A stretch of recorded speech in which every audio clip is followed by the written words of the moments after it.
다음 주는 우리가 다 아시다시피 새생명 축제라고 해서 우리 전도 날로 정해서 우리 산성교회 온 성도들이 이제 전도를 하고자 합니다. 이제 코로나 상황 중에 이런 전도라는 하는 것이 참 힘들었어요.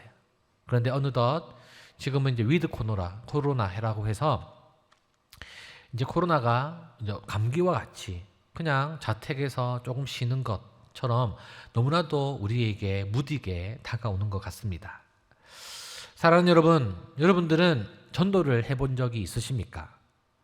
우리가 전도라고 한다면 무언가 밖에 나가서 전도지를 들고 예수님 믿으세요 라고 이야기를 하면서 모르는 사람에게 또 예수님이 믿으세요라는 그 말을 해야 되기 때문에 뭔가 낯간지럽고 뭔가 낯서는 그런 성향의 또 전도라고 생각할 수 있습니다.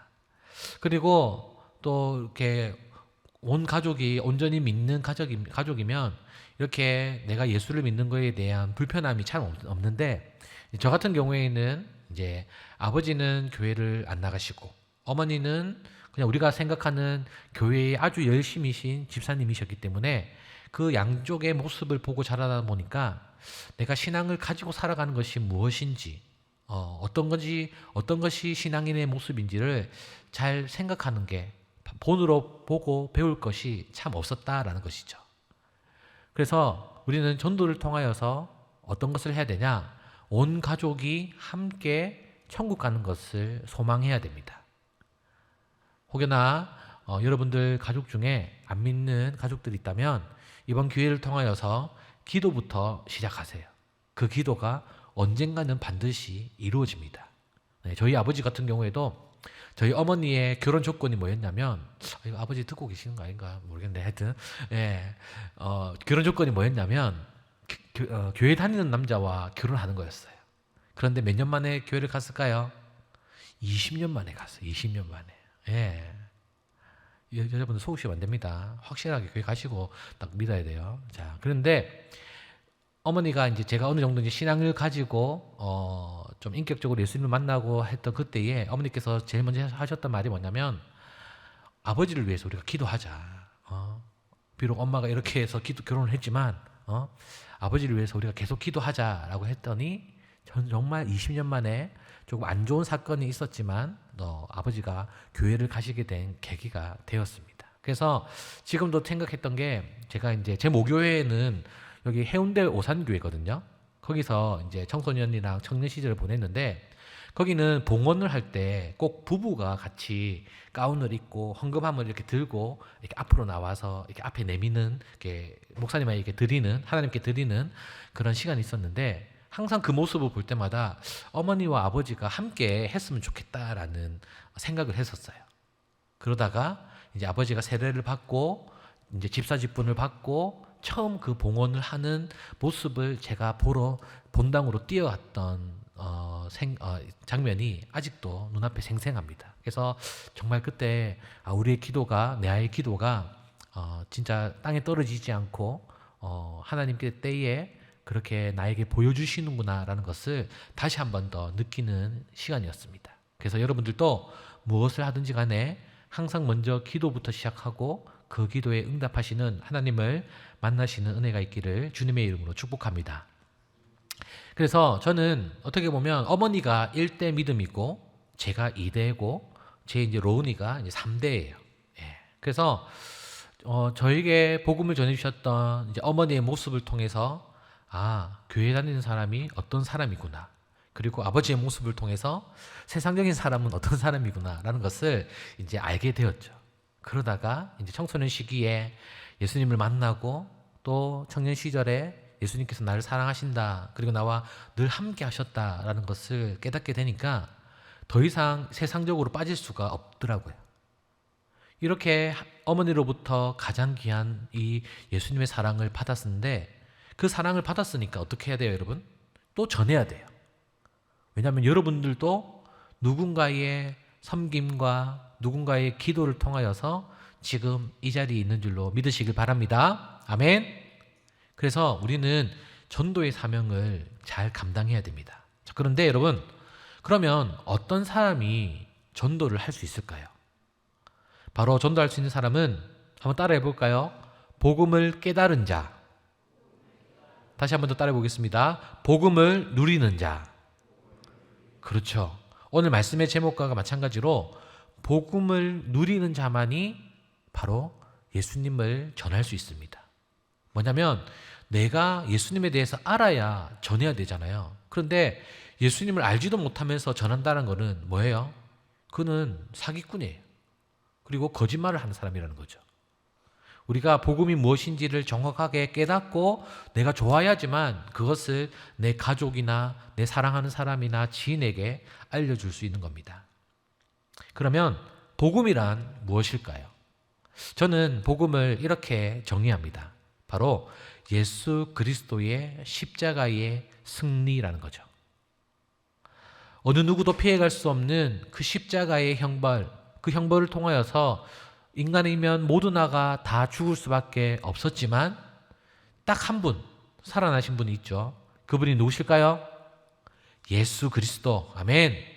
그 예수 그리스도가 그 십자가의 형벌을 통하여서 죽으셨기 때문에 내 죄가 사해진 줄로 믿으시길 바랍니다. 아멘. 그리고 그 예수님이 그냥 죽으셨으면 다른 이단 종파의 그 교주들과 다를 게 없었을 거예요. 하지만 우리 예수님은 100% 신이시고 또 100% 인간이시기 때문에 그 죽음을 이기시고 부활하셨습니다. 그리고 제자들과 함께 하시다가 하늘로 올라가시면서 내가 다시 올라간 모습 그대로 다시 오겠다라고 말씀하셨어요. 그래서 우리는 다시 오실 예수님을 기다려야 되는 겁니다. 이것이 복음의 핵심이라 할 수 있습니다. 그러면 우리가 이제까지 요한복음을 읽었는데 그러면 요한복음 중에 어떤 성경의 인물이 조금 이 복음을 통하여서 변화되었는지를 본다면 제가 이야기할 수 있는 사람은 바로 요한복음 4장에 나와 있는 사마리아 여인입니다. 이 사마리아 여인은 정오, 그러니까 제일 뜨거운 날씨에 한낮에 물동이를 이고 우물가에 와서 물을 뜨러 왔어요. 이 여인은 사람들을 만나기 싫어하는 결핍들이 많이 있었다라는 거죠. 그래서 사람들이 없는 가장 햇볕이 뜨거운 그 시간에 물을 기르러 왔다가 예수님을 만나게 됩니다. 그리고 자신에게 물을 달라고 했던 이 유대인 남자가 자신이 기다렸던 그리고 구약 성경에서 약속해 주셨던 메시아라는 것을 깨닫게 되고 자기가 마음속에 품고 있었던 질문, 예배에 대한 그 질문을 물었을 때에 바로 깨달음을 얻게 되어서 변화되었던 거죠. 자, 그러면 이 사마리아 여인은 어떤 것이 변화되었을까요? 첫 번째로는 물동이를 던져버린 모습을 통해서 그녀의 변화를 알 수 있습니다.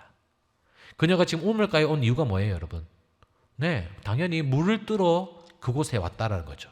그런데 이곳에 온 목적도 잃어버리고 자신이 이곳에 온 가장 소중한 이 물동이가 크면 클수록 많은 물을 가지고 있어야 되는 그 물동이를 제쳐놓고 마을로 쫓아갔던 그 모습이 바로 예수님을 만난 사람의 모습이라 할 수 있습니다. 그러니까 어떤 것에 더 가치를 두느냐, 어떤 것을 더 내가 좋아하고 따르느냐의 모습이라는 거죠. 더 이상 그녀에게는 물을 뜨는 것이 오늘 삶의 목적이 아니었다라는 거죠. 내가 만난 예수님을 사람들에게 전하는 것이 그의 가치가 더 많은 것이었습니다. 그래서 두 번째 변화는 그녀가 사람들에게 다가간 것입니다. 사마리아 여인이 정오 12시에 이 우물가에 올 수밖에 없었던 것은 사람들의 시선이 두려웠던 겁니다. 자신을 시기하고 멀리하고 또 사마리아 이 공동체 사회에서도 자신을 소외시켰던 그 사람들을 이제는 복음을 깨달았으니까 그 사람에게 먼저 다가가는 이 사마리아 여인을 통하여서 우리는 복음의 사람이 어떤 사람이고 또 내가 복음을 누리기 위해서는 어떤 것을 이겨내야 하는지를 깨달을 수가 있는 것입니다. 사랑하는 여러분, 여러분들은 복음을 깨달은 자 맞습니까? 아멘. 복음을 누리는 자 맞습니까? 여러분 마음 안에 예수님이 살아 계십니까? 아멘. 그러면 나의 결핍도 이겨낼 수 있는 용기가 여러분 마음속에 있기를 주님의 이름으로 축복합니다. 그것이 전도와 오늘은 조금 매치를 시켰으면 좋겠어요. 예, 내가 용기 내어서 하지 못했던 말들, 그리고 언젠가는 예수님 믿겠지라고 했던 내가 사랑하는 가족에게 내가 알고 있는 그 예수님을 담대히 전함으로써 하나님이 기뻐하시는 한 영혼을 살리는 일에 우리가 동참하며 나아가기를 주님의 이름으로 축복합니다. 복음에 대해서 좀 더 알아보려고 하니까요, 제가 지금 현 시대에 가장 영향력이 있는 목사님을 한번 소개해 드릴 건데, 그 목사님의 이름은 팀 켈러라는 목사님입니다. 뉴욕시에 있는 리디머 장로교회의 설립에 하신 목사님인데, 아마 신학자 중에, 그리고 목사님들 중에 가장 많은 영향력을 끼치고 있고 또 많은 책을 쓰셨어요. 그래서 우리나라 말로도 많이 번역이 되어 있기 때문에 혹시나 여러분들이 이제 서점에 가서 종교 코너에 가면 또 개신교 코너가 있잖아요. 그러면 이 목사님의 책을 쉽게 찾아볼 수가 있을 겁니다. 그래서 그 중에 제가 이제 오늘 책을 하나 가지고 왔는데요. 팀 켈러의 설교라는 책입니다. 네. 저는 책을 딱 뽑으면서 막 2시간씩 3시간씩 잘 못 봐요. 그래서 어떤 방법을 쓰고 있냐? 항상 이 가까이 하려고 하는 책들을 이제 책상 위에 펴놔요. 그러면 제가 뭐 인스타그램이나 유튜브를 볼 수 있는 뭐 5분, 10분의 시간을 허비하는 것이 아니라 이렇게 책을 봄으로써 짧게나마 그래도 책을 읽으려고 이제 노력을 하고 있는데, 제 책상에 항상 놓여 있는 책 중에 하나가 바로 이 팀 켈러의 설교라는 책입니다. 그래서 여러분들이 혹시나 제 인스타를 이렇게 염탐해 보셨으면 아실 건데, 설교는 사랑이다라고 했던 문구가 바로 이 책에서 나왔어요. 그래서 설교자가 이제 성도들을 사랑하게 되면 설교를 위해서 설교를 준비하는 시간이 커질 수밖에 없다. 그래서 성도들을 사랑하는 그 모습이 바로 설교자가 있어야 된다라는 것을 깨우쳐 주시면서 설교자들에게 많은 힘과 또 용기를 주는 그런 책입니다. 그리고 결혼을 준비 중인 우리 청년들에게 또 추천할 만한 책이 있는데요. 그 책은 뭐냐면 결혼을 말하다라는 책입니다. 그래서 조금 오래된 책이긴 한데, 여러분들이 이제 결혼을 해야 되는 청년들이기 때문에 이 책을 통하여서 성경이 말하는 결혼이 무엇인지, 그리고 내가 결혼을 통하여서 어떤 성경적인 또 하나님이 보시기에 또 기쁨이 되는 가정을 만들려고 할 때에 이 책을 한번 꼭 읽어보시기를 바랍니다. 자, 그래서 이 목사님은 좀 복음주의적 성향이 강하세요. 책들을 보면 그렇게 어렵지는 않은데 뭔가 강한 펀치가 있는 그런 느낌을 받습니다. 그래서 이 목사님을 설명하는 많은 단어 중에 하나가 뭐냐면 복음주의적 성향이 강한 목사님 중에 한 분입니다. 자, 그래서 이 팀 켈러 목사님이 그러면 복음이 뭐라고 생각하냐라는 질문에 이 목사님은 복음을 뭐라고 정의하냐면 세상을 변화시키는 하나님의 능력이다라고 되어 있어요. 여러분 어때요? 이 말씀이 좀 마음에 와 닿습니까? 예, 복음은 우리 믿는 사람, 교회를 변화시키는 것이 아니라 세상을 변화시키는 하나님의 능력이라는 것이죠. 그러면 그 세상을 변화시키는 도구는 뭐예요, 여러분? 네, 우리예요. 그 복음을 누리는 자, 깨달은 자, 그를 통하여서 우리가 세상을 변화시켜야 한다라는 것입니다. 그리고 이 복음에 대해서 좀 더 길게 설명을 한 것이 있는데, 우리 화면을 띄워주시면 같이 한번 읽어보겠습니다. 시작! 복음을 종교나 비종교의 사이에 중간 어디쯤에 있는 것이 아니라 종교와 전혀 다른 것으로 설명한다.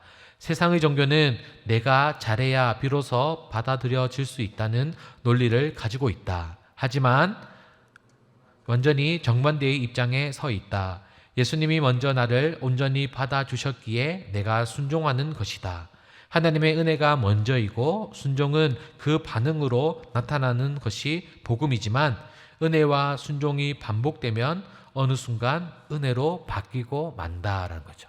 예, 이분은 철저히 복음이든 아니면 교회든 세상이든 성경이든 그것을 설명하는 데에 주체는 하나님을 먼저 주체로 시작을 해서 그것들을 설명하고 있다라는 것을 책을 통해 볼 수 있습니다. 그리고 또 하나 이분이 중요하게 여기시는 것이 뭐냐면 이 복음의 능력이 나타난대요. 능력이. 근데 이 능력이 어떻게 나타나는지에 대해서 두 가지로 얘기를 하시는데, 첫 번째는, 자, 우리 화면 띄워주시죠. 나는 내가 감히 생각했던 것보다 훨씬 더한 죄인이고 허물 많은 존재입니다 라는 자기 고백, 그리고 이게 신학적 의미로서 자기 부정이라는 거죠. 내가 없다라는 거예요. 누구 앞에 서면? 예수님 앞에 서면, 그리고 말씀 앞에 서면 나라는 존재가 없어진다는 거예요. 나의 욕심, 나의 자아, 그리고 내가 가치 있게 생각하는 것들이 예수 그리스도의 이름 앞에서 다 사라지는 것이 바로 복음의 능력이라는 겁니다. 이 말이 참 중요해요, 여러분. 아마 우리는 누가 복음에 대해서 또 구원에 대해서 또 내가 믿는 무엇에 대해서 설명을 할 때에 그거에 대해서 여러분 설명을 할 수가 있어야 돼요. 그럴 때에 너는 왜 교회 다니니? 라고 이야기할 때에 몰라, 그냥 이렇게 다니면 그 사람들이 이단에 빠지기, 그리고 이단의 표적이 될 수가 쉽습니다. 그런데 이 복음에 대해서 우리는 정확하게 알아야 돼요. 그리고 이 복음의 능력이 어떻게 되는 거라는 거죠? 내 자신이 드러나는 것이 아니라 누가 드러난다고요? 하나님이 드러나는 거. 예수 그리스도의 그 십자가의 능력이, 십자가의 부활 사건이 드러나는 것이 바로 복음의 능력이다 할 수 있습니다. 그리고 두 번째로 우리 두 번째 같이 읽어볼까요? 시작.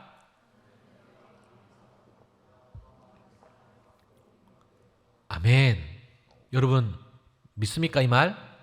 예, 나는 내가 감히 바랬던 것보다 더 많은 사랑을 받고 용납되었다라는 거. 용납. 저는 이 용납이라는 단어에 좀 많이 감사했어요. 예. 하나님께서 우리에게 그 사랑에 딱 한계를 두지 않으시고 무한정하고 그리고 영원한 사랑을 통하여서 우리가 잘못을 해도 또 우리가 뭔가 조금 실수를 하더라도 괜찮아.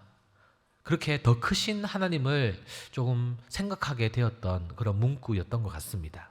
여러분들도 오늘 이 두 가지, 첫 번째, 나는 내가 감히 생각했던 것보다 훨씬 더 죄인이고 허물 많은 존재입니다 라는 이 고백을 통하여서 하나님께 받은 사랑이 얼마나 큰지를 이번 한 주간 다시 한번 더 생각해보며 감사하는 은혜가 있기를 주님의 이름으로 축복합니다.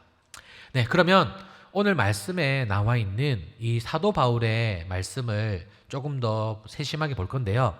오늘 이 사도 바울의 고백은 우리 믿는 자들이 세상에서 또 어떤 마음가짐, 또 어떤 자세를 가지고 살아야 되느냐에 대해서 조금 알려주는 것 같아요.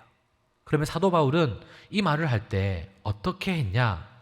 사도 바울은 우리가 알다시피 유명한 전도자이고 선교자이며 많은 교회를 세우고 또 우리에게 많은 서신서를 남겨주신 그런 신학자이지만 처음부터 이 사람이 사도로서, 그러니까 예수님의 제자로서 그런 역할들 그리고 인정을 못 받았다는 거죠. 왜냐하면 사도 바울은 첫 번째로 예수님을 본 적이 없어요.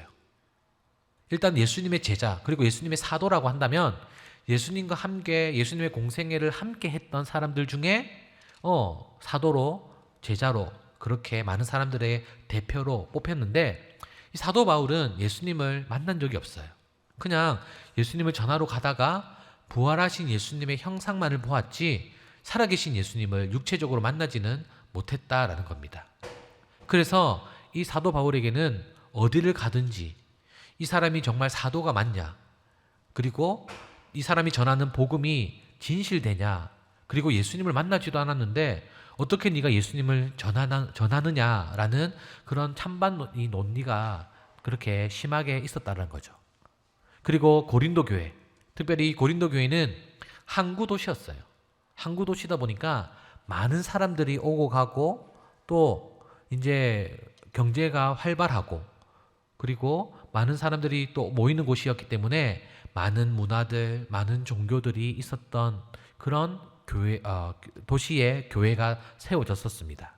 그런 교회에서 이제 사도 바울이 자신의 사도됨을, 그리고 자신의 사역들을 정당화하는 말을 하기 위해서 이 말을 하는 거죠. 자, 첫 번째로 보니까 속이는 자 같으나 참되고라고 되어 있어요.